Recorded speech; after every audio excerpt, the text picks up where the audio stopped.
Wonders, and welcome to Chiara's Slow Travel Adventures. I'm Chiara, your guide for all things slow travel, long-term traveling and sustainable adventures. Today I'm taking you along my very first week as an au pair in China. Let's just say I will have some interesting insights to share with you today, so let's dive into it.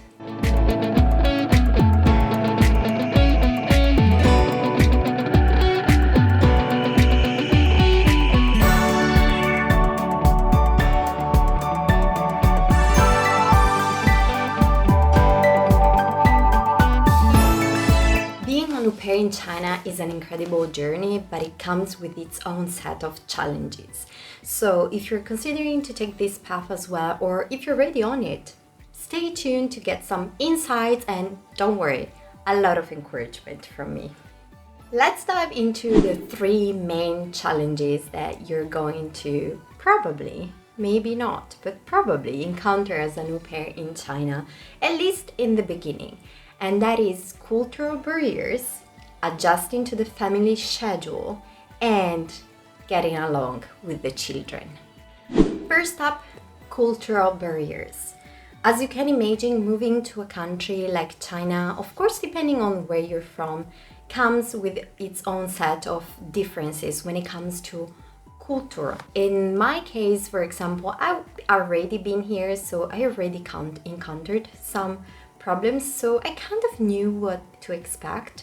However, 8 years has been through since I came here last time, and let me tell you, China changed quite a lot in the last 8 years. My tip here is to try to just observe the way the life of the family works and observe their daily routine without too much judgment. I know that some things can really be very different compared to how and what you're used to, but don't be too quick to judge and maybe not be too quick to say, oh my gosh, I could never just do that, because actually you can. Let me tell you, you can.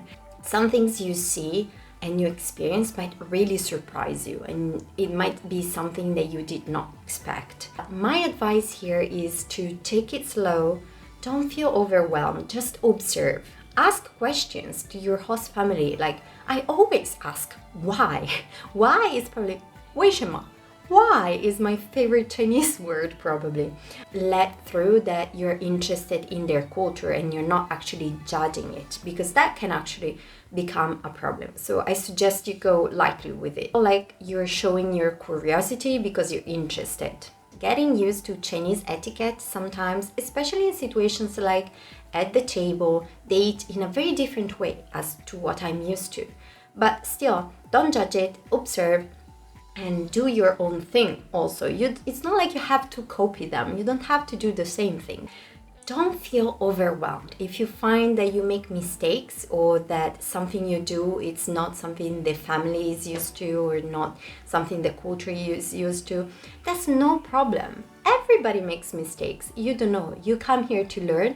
They appreciate that. Be nice, be gentle and kind to yourself. Be patient. There is no hurry. Nobody expects you to understand and kind of be welcoming any kind of situation all of the time. Take your time to slowly adjust to the new environment, and you will see that before you know it, everything is going to feel so much more comfortable and you won't even notice so much the cultural barrier anymore. Next is getting used to the family schedule. Now this can be tricky because every family has its own rhythm and his own routine and schedule.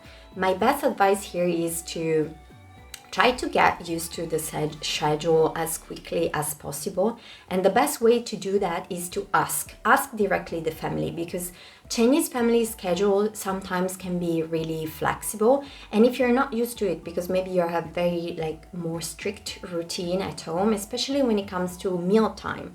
I remember that the first time I was here in China, the family had absolutely no routine time, and I felt every time I was with them, I had no idea when my next meal was going to be.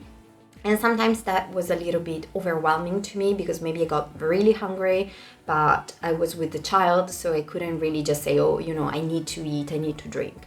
So actually China is the country that taught me one thing. Always carry your bottle of water wherever you go. So I strongly suggest metal bottles because they're I think the most ecological way to carry around your water. And as you can see, mine is really old. And always carry with you water because Chinese people drink way less than at least I'm used to. I drink so much more than they do. So always carry your water, and I suggest also carry with you some snacks. Something easy like a bar or even just some candies if you feel like you need your sugar rush, so that you can always have something ready in case this is the kind of family you are in. This time around, for example, this is not so much the case. Yes, their schedule is quite flexible, so sometimes meal can be later than other times, but never like too extreme as in skipping entire days of meals. That never happened to me before, but still I think that's a pretty good advice. Try to observe how the family routine works and try to kind of adjust to it. If you really can't, you can tell the family, I need to have more fixed meals, and I'm sure they will be able to help you with that. Communication, I think, is the most important thing with the host family. Communicate with your host family and try to ask about what's the schedule today, what's the plan. I'm asking daily now. I've been here for a week and I'm still asking daily because sometimes there can be changes, and sometimes because they're used to kind of just go for it whenever they need to, they might forget that you also kind of need to follow them. And I don't know, maybe you're doing something, but they need to go out and you don't know, and it becomes a little bit awkward. Communicate constantly, even just writing a message if they're not around on WeChat or whatever app you're using to communicate. Send them a message and ask, what's today's plan? Are we planning to go out today? Or if you have something you need to do, you can just strictly telling them, today I have this call, or I need to go to get some grocery for myself, or whatever it is. Let them know, and let me tell you how much this actually helps. Communicating well with the family is the most important thing. Be clear, speak simple, especially maybe if the family doesn't speak very good English, and be very open-minded. Sometimes they might ask you, I don't know, we're going on a trip, maybe 1-day trip, or we're going to the riverside. So ask them in advance what the activity will be. Would I need to bring a swimsuit? Am I going to need to bring maybe an umbrella to cover from the sun? This time around, for example, last week happened exactly that. I forgot the umbrella and I got sunburned. Sometimes extra communication might sound a little bit overwhelming or like too much, but actually it saves you awkwardness and it saves really the relationship. So trust me, communication is the best way to go. But of course, don't forget to set aside some time for yourself.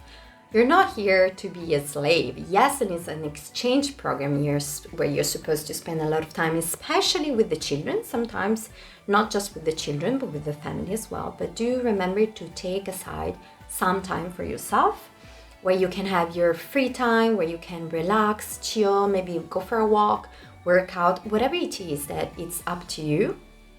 Take your time to relax and kind of take a break, because I understand, especially in the beginning, having all these people, new people around you constantly, and you're always moving with them, can be overwhelming. To remember to be kind to yourself and take time off. Lastly, connecting to the children. And this can be a tricky one, even for me. So I'm an English kindergarten teacher. I should be an expert when it comes to children.